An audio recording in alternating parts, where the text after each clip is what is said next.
Hello everyone, welcome back to our channel be a learner.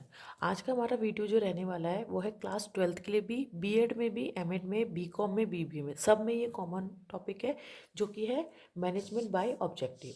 इसके मैंने 2 shorts पहले ही भी डाले थे, लेकिन ये टॉपिक इतना इंपॉर्टेंट है कि इसका डिटेल एक्सप्लेनेशन का वीडियो तो बनता है। सबसे पहले स्टार्ट करेंगे हम मीनिंग से। इसके बाद हम इसमें देखेंगे process of management by objective, जिसको शॉर्ट फॉर्म में एमबीओ कहा जाता है। सबसे पहले स्टार्ट करते हैं मीनिंग से। Management by objective is the process of defining specific objective within an organization that management can convey to organization members, then deciding how to achieve each objective in sequence. Management और objective ऐसा process है जिसमें कि कुछ specific विशिष्ट जो उद्देश्य होते हैं उनको डिफाइन किया जाता है किसी ऑर्गेनाइजेशन के अंतर्गत, और फिर उसी के अनुसार मैनेजमेंट क्या करता है, अपने ऑर्गेनाइजेशन या संगठन के जो मेंबर्स होता है उनको कन्वे करता है और साथ ही साथ उनको बताता है कि ये ऑब्जेक्टिव को हम कैसे अचीव कर सकते हैं। Management by objectives is a process whereby the superior and the subordinate managers of an enterprise jointly identify its common goals. MBO में एमबीओ की प्रोसेस में जो सुपीरियर और सबॉर्डिनेट मैनेजर्स होते हैं हर इंटरप्राइज के, वो जॉइंटली एक साथ बैठकर कॉमन गोल्स को आइडेंटिफाई करते हैं। In this system of management individual goals are synchronise with the goals of the organisation. उसके बाद जो मैनेजमेंट में इंडिविजुअल पर्सन है उनके गोल्स को और जो ऑर्गेनाइजेशन के गोल्स होते हैं उन दोनों के बीच क्या सिंक्रोनाइज किया जाता है या बैलेंस बनाया जाता है। An important part of MBO is the measurement and comparison of an employee's actual performance with the standard set. MBO में सबसे ज़्यादा इम्पॉर्टेंट पार्ट है कि जो हमारे एम्प्लॉयज़ हैं उनकी जो एक्चुअल परफॉर्मेंस, जो वर्तमान में जो उनकी परफॉर्मेंस चल रही है उसको स्टैंडर्ड जो सेट किया गया है उनकी परफॉर्मेंस का, उसके साथ उनका मूल्यांकन करना और उनकी तुलना या कंपैरिजन करना। The goal of MBO is to improve company performance by increasing employee motivation and productivity and improving communication. अब MBO का मेन उद्देश्य क्या है, हमारी जो कंपनी है उसकी परफॉर्मेंस को तो इंक्रीज करना ही करना है, साथ ही एम्प्लॉय को मोटिवेट करना है, उत्पादकता को बढ़ाना है और उनकी कम्युनिकेशन जो स्किल्स हैं उनको क्या करना है, इम्प्रूव करना है। अब आगे इसमें नेक्स्ट हमारा सब टॉपिक आएगा प्रोसेस ऑफ एमबीओ, या फिर आप इसको कह सकते हैं एमबीओ में स्टेप्स कौन कौन से इंक्लूड किए जाते हैं। सबसे पहला स्टेप होगा डिफाइन ऑर्गेनाइजेशन गोल, यानी कि आपके जो संगठन हैं उनके गोल्स को निर्धारित करना या बताना। Setting objective is not only critical to the success of any company but it also serves a variety of purposes.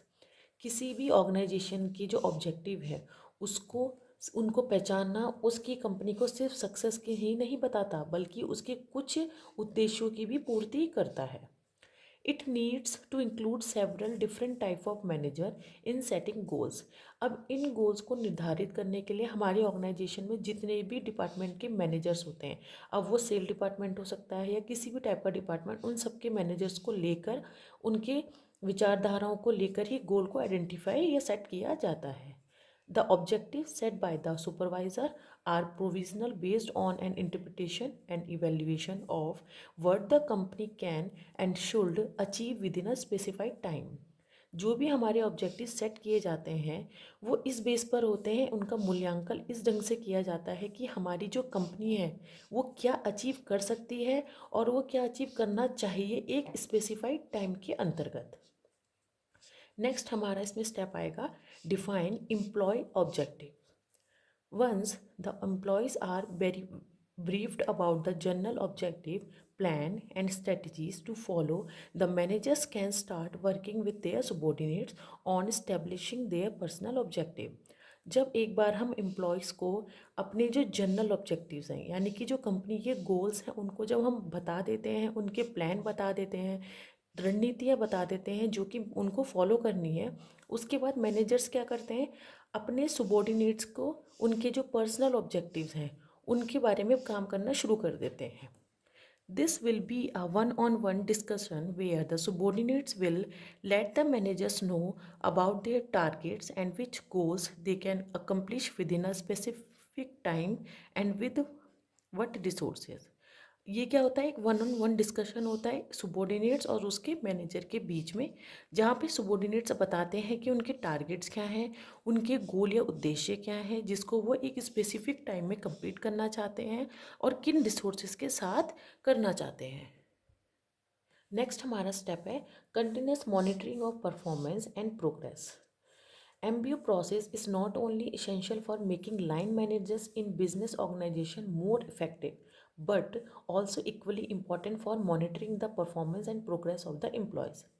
MBO की जो प्रोसेस है उसमें ज़रूरी नहीं है कि जो आपका बिजनेस ऑर्गेनाइजेशन है उसको बहुत ज़्यादा प्रभावशाली बनाया जाए, ये तो बनता ही है। साथ ही साथ इसके लिए इक्वली इम्पॉर्टेंट होता है इसमें कि जो हमारे एम्प्लॉयज़ हैं उनकी परफॉर्मेंस और उनकी प्रोग्रेस का मॉनिटर किया जाए टाइम टू टाइम। नेक्स्ट हमारा स्टेप आता है परफॉर्मेंस इवेल्युएशन।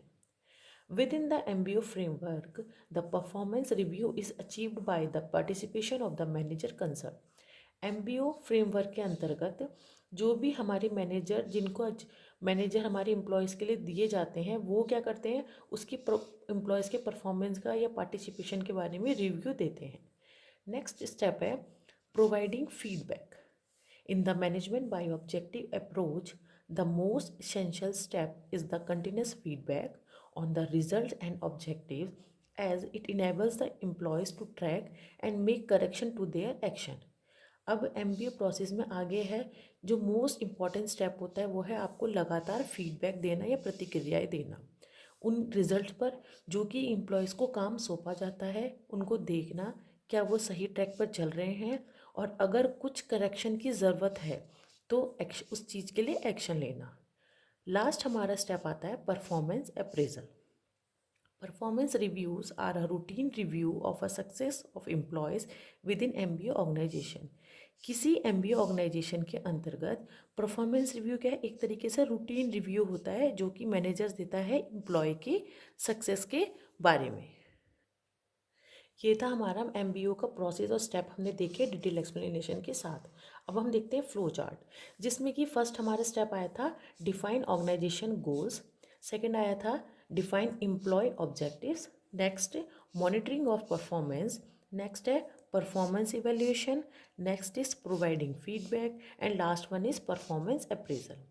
तो ये था आज का वीडियो MBO के बारे में, meaning and the process of the MBO बिल्कुल डिटेल एक्सप्लेनेशन के साथ, वो भी बाइलिंगुअल लैंग्वेज में। आप वीडियो को देखिए, वीडियो पसंद आए तो लाइक शेयर एंड सब्सक्राइब कीजिएगा। और ये वीडियो जो CC पैटर्न के 12th के बच्चे हैं उनके लिए भी बहुत मोस्ट इंपॉर्टेंट टॉपिक है, तो प्लीज़ वीडियो को देखिए, पसंद आए तो लाइक शेयर एंड सब्सक्राइब कीजिएगा। Thank you.